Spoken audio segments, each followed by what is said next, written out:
Ayan na guys, triple muna tayo ng window toy. Hinto lang compressor ng 4 minutes at under ng 3 minutes. Ay na guys, ang isang schedule doon. Train na po yung page namin sa shop namin. Sinubukan muna namin linisin. Baka nasa damit lang ang problema. Ayan na guys, linis-linis muna. Para habang inaalam ang problema.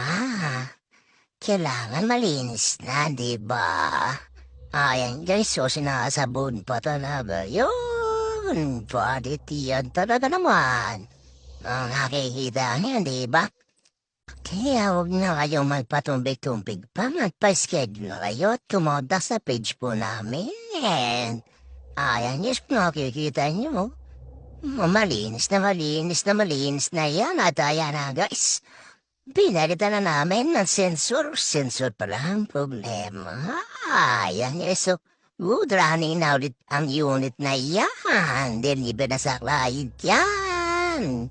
At ayan na, naandar na for monitoring.